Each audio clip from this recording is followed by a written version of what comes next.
Perkenalkan, saya Nanta Sigit, saya dosen Teknik Industri Universitas Wisnuwardana Malang. Saya mengampu mata kuliah Statistik Industri 2, di mana mata kuliah tersebut sangat penting untuk mahasiswa Teknik Industri Universitas Wisnuwardana Malang, di mana materi pokok untuk mata kuliah Statistik Industri 2 mencakup statistik inferensia, tipe galat, hipotesa dan uji hipotesis, uji Z, uji T.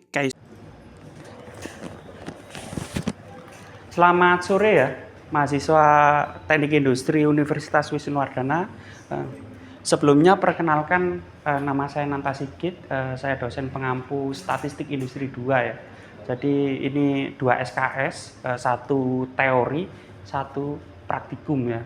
Jadi untuk kontrak kuliah untuk Statistik Industri 2, untuk UAS poinnya 25%, dan UTS 25%, keaktifan 10%, dan penugasan 20%, dan yang ketiga itu kehadiran, 30% itu kehadiran nanti.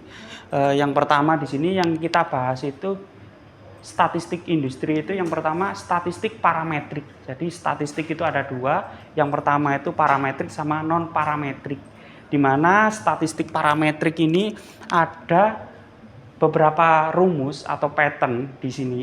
Yang pertama itu ada regresi. Jadi regresi itu syaratnya itu distribusinya itu harus normal. Jadi yang termasuk dalam klaster statistik parametrik ini syaratnya itu harus distribusi normal. Kalau distribusi normal itu nilai dari Kolmogorov-Smirnov itu p-value-nya harus lebih dari 5%. Maka dari itu kita terima H0-nya.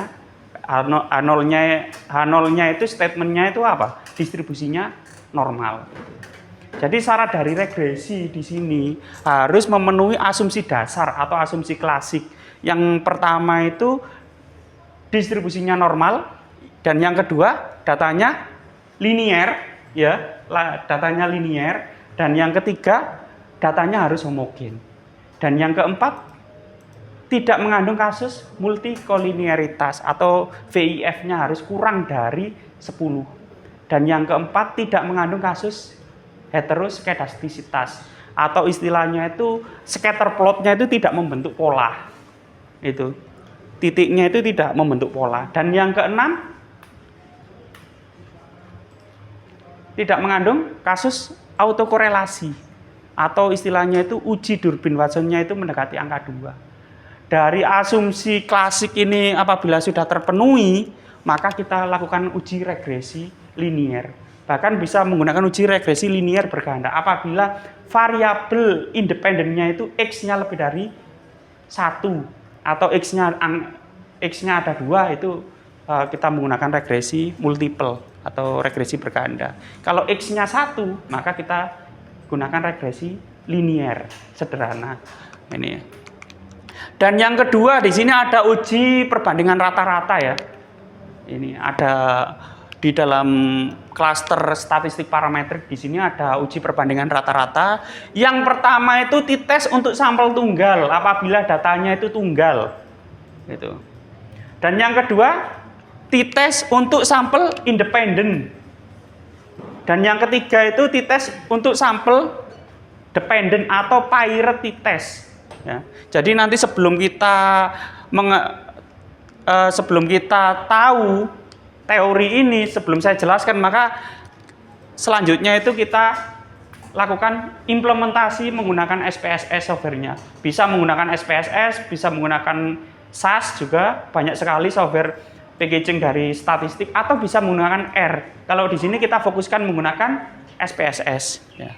Dan yang ketiga di sini, klaster yang ketiga di sini uji ANOVA.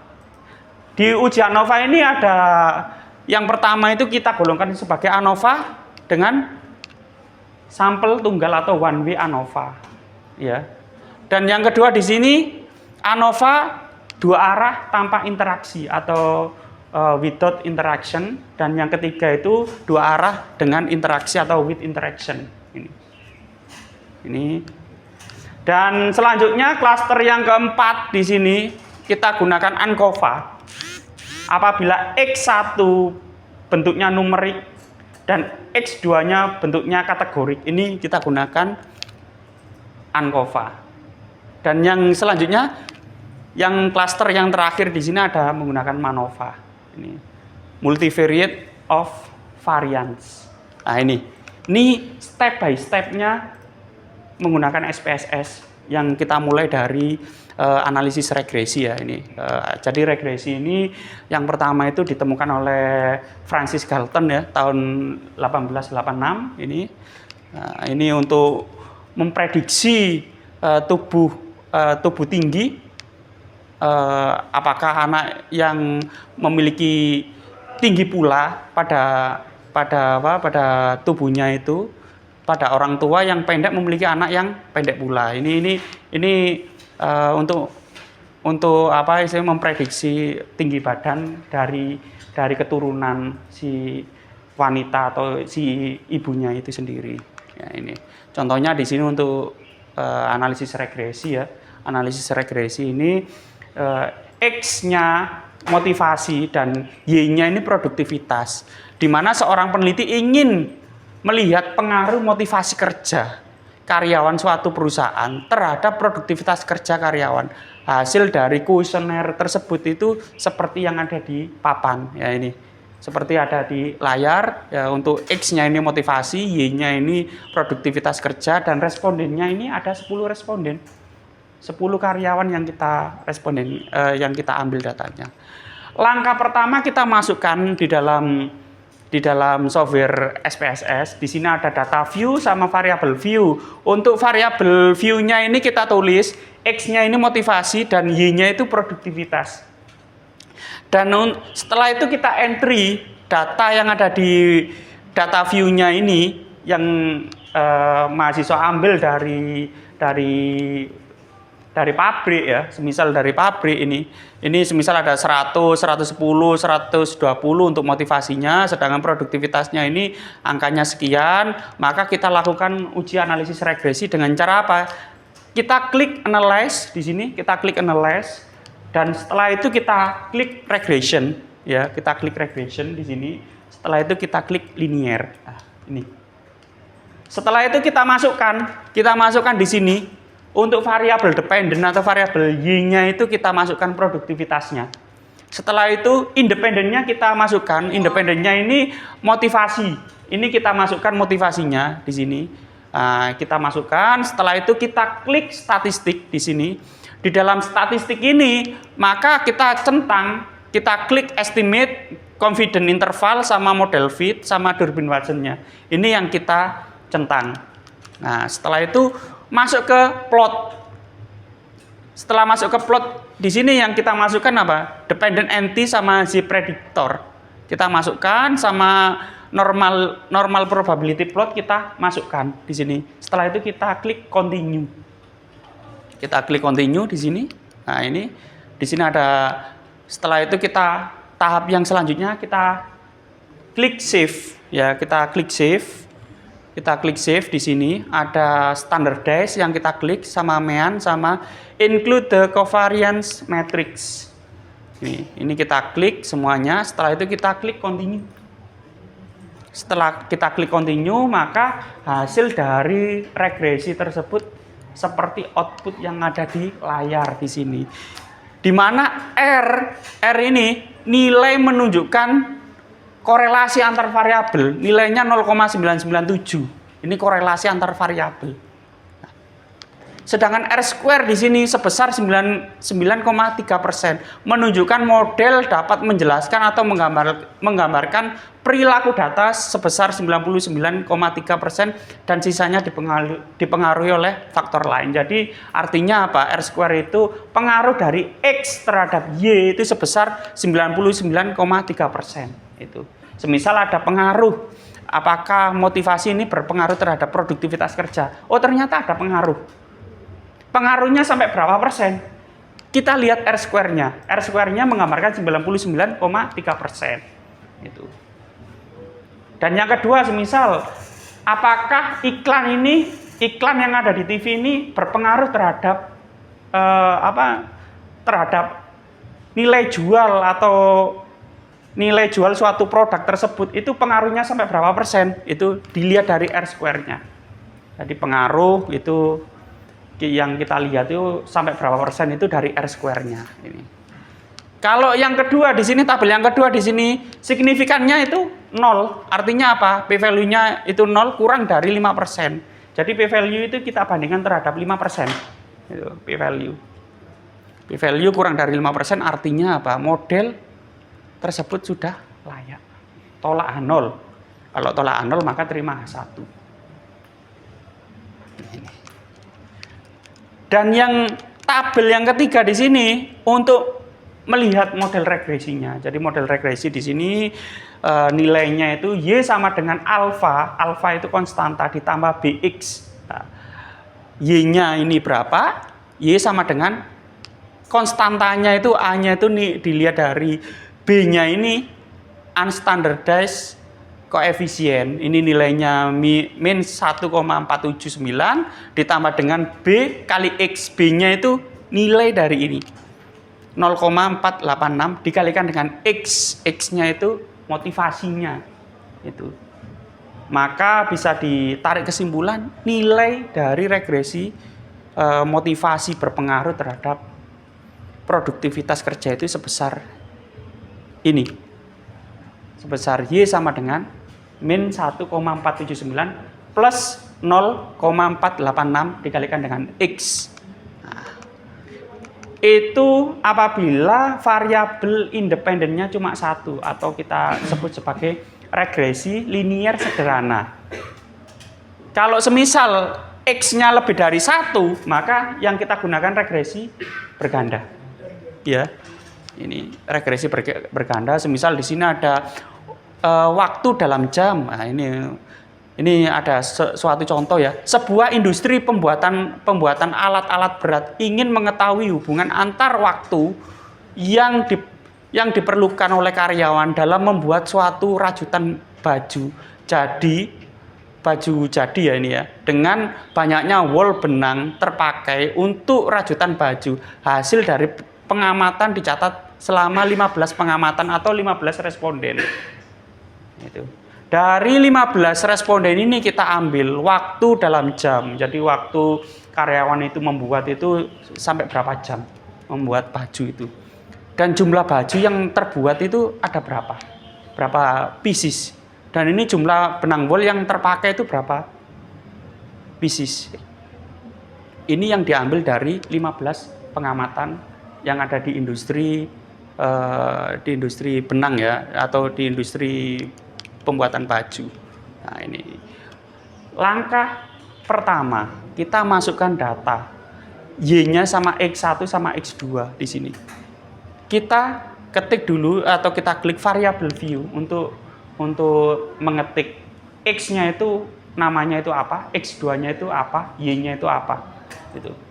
Setelah kita ketik di variable view-nya, maka masuk ke data view-nya, kita enter data hasil dari responden yang kalian dapatkan di lapangan atau di industri gitu ya.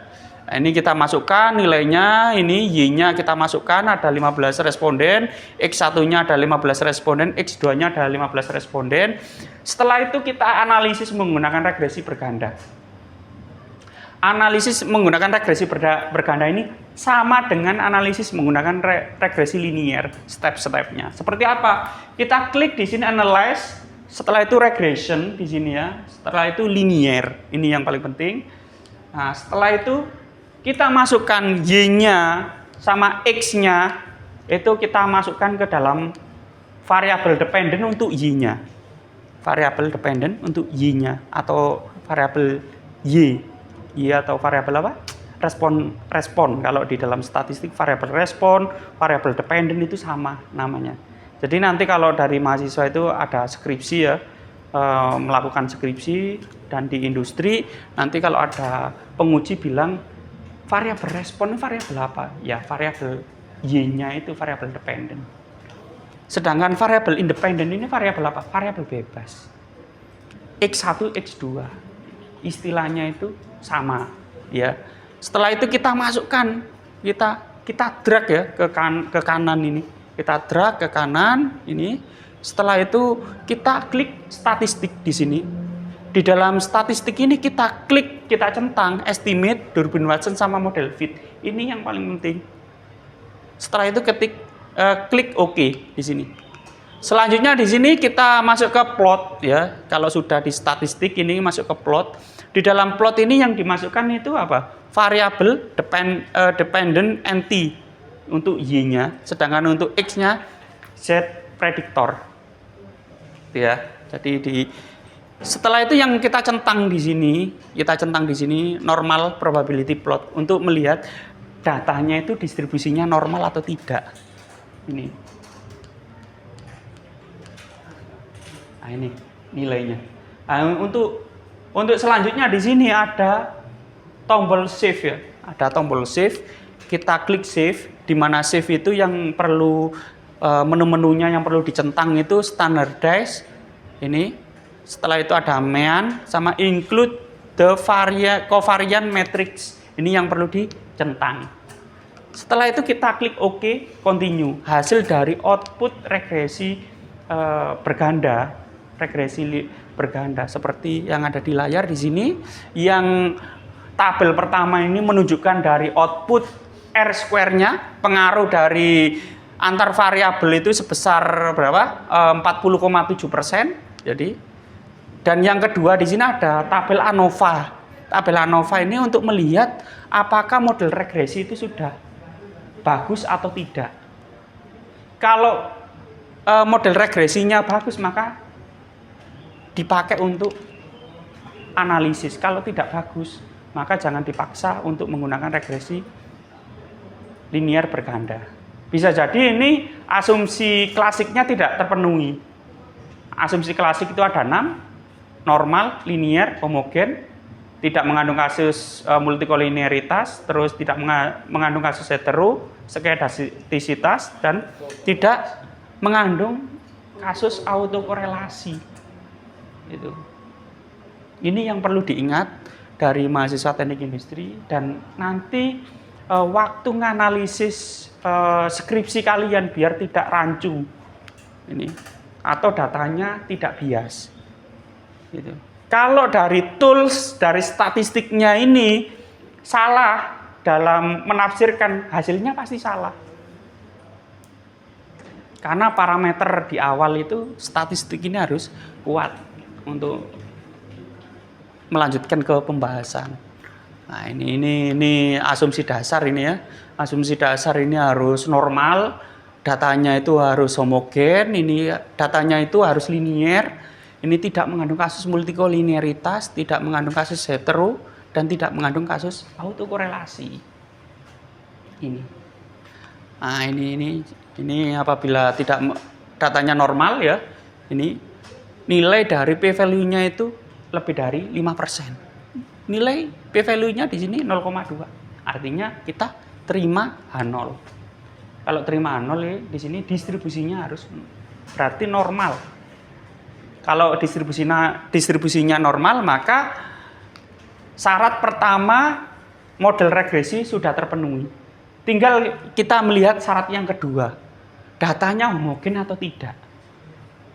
Ya ini ya, datanya homogen atau tidak di sini. Dilihat dari based on mean-nya. Ya ini, nilai signifikannya di sini 0,178. Artinya apa? Nilainya di sini lebih dari 5%. Artinya kita terima H0. Kalau kita terima H0 maka datanya homogen. Berarti syarat yang kedua sudah terpenuhi. Syarat yang ketiga dari regresi tersebut, syaratnya datanya harus normal. Nah ini ya, datanya harus normal di sini ya. Nilai dari ANOVA table di sini ya. Nah, di sini ada between group, di sini ada linearity. Kita lihat garis ke kanan ini di linearity, nilai signifikan atau nilai p-value-nya di sini 0,857. Artinya apa? Apabila p-value-nya lebih dari 5%, maka terima H0. Artinya data tersebut sudah linear. Syarat ketiga sudah terpenuhi. Syarat keempat. Nah, syarat keempat ini terbebas dari kasus multikolinearitas, ya. VIF-nya harus kurang dari 10. Nah ini syarat wajib dari regresi tersebut. Nah, nilai dari VIF-nya ini harus kurang dari 10. X1, X2, X3. Kalau semisal X-nya ada 3. Kalau X-nya ada 2 ya, X1, X2. Nilai VIF-nya harus kurang dari 10. Ini dikatakan terbebas dari kasus multikolinearitas. Ya ini ya. Nah ini. Yang keempat, yang kelima ini syarat-syarat wajib dalam regresi linear atau regresi linear berganda. Yang kelima di sini tidak mengandung kasus heteroskedastisitas. Ini. Nah ini syarat-syaratnya ya ini. Ini tidak membentuk pola di satu titik. Semisal di sini ada titiknya ngumpul di tengah atau ngumpul di sebelah kanan. Ini maka bisa ditarik kesimpulan bahwa data tersebut mengandung kasus heteroskedastisitas. Kalau menyebar kayak gini ini terbebas dari kasus heteroskedastisitas. Ini syarat mutlak, syarat kelima dari regresi berganda. Ini. Syarat yang terakhir di sini tidak mengandung kasus autokorelasi.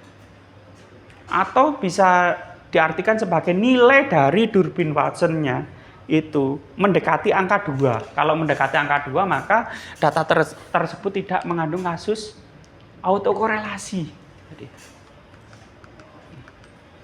Ini syarat wajib yang terpenuhi apabila mahasiswa nanti mengambil skripsi menggunakan regresi berganda. Itu syaratnya itu harus asumsi klasik ini harus terpenuhi. Kalau asumsi klasik ini terpenuhi, maka kita bisa menggunakan regresi berganda atau regresi linear sederhana. Untuk klaster yang kedua di sini, uji perbandingan rata-rata. Di dalam uji perbandingan rata-rata itu tadi ada 3 metode. Yang pertama, t-test untuk sampel tunggal. Yang kedua, t-test untuk sampel independen. Yang ketiga, t-test untuk sampel dependent atau istilahnya itu parity test. Gitu ya. Kalau ini ya, ini untuk dependent. Nah, ini untuk sampel tunggal. Nah, nilai dari semisal di sini ada seorang dosen ya, dosen statistik ya. Semisal di sini ada dosen statistik untuk mengetahui apakah dugaan bahwa rata-rata nilai ujian semester statistik industri 2 ini 75. Nah, 75 ini diambil dari mana? Dari data semester kemarin. Dari data kakak tingkat kalian, rata-ratanya 75. Apakah nilai dari kelas ini yang sekarang ini lebih atau kurang? Kalau lebih, berarti tingkat IQ-nya, kecerdasan dari kelas ini lebih tinggi daripada kakak tingkat kalian. Ya. Di sini yang diambil 12 mahasiswa. Di sini. Kita ambil 1 sampai 12 responden mahasiswa 70, 65, 62 ya sampai seterusnya, dan responden yang terakhir di sini ada 76. Nah, selanjutnya kita masukkan data. Nah, data di dalam data view di sini untuk data variabel view-nya kita ketik namanya nilai. Setelah itu kita masukkan angkanya 70 sampai 76 dari 12 responden. Nah, setelah itu kita klik analyze. Di dalam analyze ini ada komparmean, setelah itu one sample t-test. Ini yang perlu diklik. Setelah itu kita masukkan di sini nilainya ke tes variabel. Kita masukkan untuk tes value-nya di sini 75. 75 ini mengambil dari rata-rata kakak tingkat kalian yang sebelumnya sudah kuliah statistik, mengambil kuliah statistik industri 2, rata-ratanya 75. Di sini. Ternyata di sini setelah itu kita klik OK, di sini kita klik OK. Di sini nilai dari output untuk sampel tunggal, t-test untuk sampel tunggal, nilainya signifikannya itu 0,004. Artinya p-value-nya kurang dari 5%. Kalau kurang dari 5% itu bisa diartikan apa? Di sini H0-nya itu ditolak, sehingga dapat disimpulkan bahwa nilai ujian matematika bukan 75 atau ujian statistik industri bukan 75.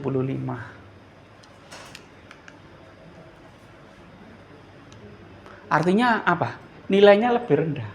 Ya, ini 69 dari ke-12, sedangkan yang milik kakak tingkat kalian 75. Nah, ini artinya tingkat IQ dari ke-12 mahasiswa yang sekarang mengikuti statistik industri 2 nilainya itu 69,33. Artinya lebih rendah daripada kakak tingkat kalian. Nah, ini. Kalau kita telusuri dari analisis ini, apakah faktornya dari mennya atau metodenya, dari dosennya cara mengajar, atau dari apanya yang perlu diperbaiki, medianya atau seperti apa? Ini namanya masuk ke dalam skripsi nanti. Nggak cuma p-value-nya kurang dari 5%, ini lebih dari 5%, ada pengaruh dan tidak ada pengaruh. Tidak hanya cuma itu, tapi faktornya itu kenapa? Gitu. Setelah itu kita masuk ke t-test untuk sampel independen. Ini syarat yang kedua untuk perbandingan rata-rata ya. Di sini ada, semisal di sini di dalam ilmu kesehatan ya, di dalam kebidanan ya, di sini ya. Tadi sudah di industri, sekarang ke pelayanan ya. Jadi ke industri jasa ya, atau istilahnya di rumah sakit atau di bidan itu ya. Di sini ada berat badan bayi, di sini ada 3.400. Perlakuannya itu dipijat. Sedangkan yang grup yang kedua di sini berat badan bayi itu 2.700. Perlakuannya tidak dipijat. Nah, ini ada perlakuan. Semisal ada apa? Di dalam pelatihan di industri itu yang satu dilakukan treatment atau dikasih pelatihan, yang satu yang tidak. Apakah dari kedua grup tersebut itu berpengaruh terhadap IQ dari karyawan tersebut? Atau istilahnya itu apakah bisa meningkatkan produktivitas pada karyawan tersebut sebelum dan sesudah dikasih pelatihan? Nah, itu metode-metode yang menggunakan perlakuan. Ini kita menggunakan t-test sampel independen. Jadi t-test untuk sampel independen ini grupnya itu dipecah jadi dua. Sebelah kiri ada 4, semisal ada 4 karyawan, sebelah kanan ada 10 karyawan. Yang sebelah kiri dikasih treatment atau dikasih perlakuan seperti pelatihan, K3, seperti kayak apa ya, kepemimpinan, pelatihan kepemimpinan atau leadership. Yang sebelah kanan tidak diberi treatment atau perlakuan atau semacam kayak pelatihan. Apakah output kontribusi dari kedua grup ini sama atau tidak terhadap produktivitas kerja di perusahaan tersebut? Ini yang dinamakan sebagai t-test untuk sampel independen. Nah, ini contoh-contohnya ya. Ini. Yang ketiga di sini t-test untuk sampel dependen ya, atau istilahnya pirate t-test. Ya, pirate t-test di sini hampir sama. Kalau yang tadi dibagi menjadi 2,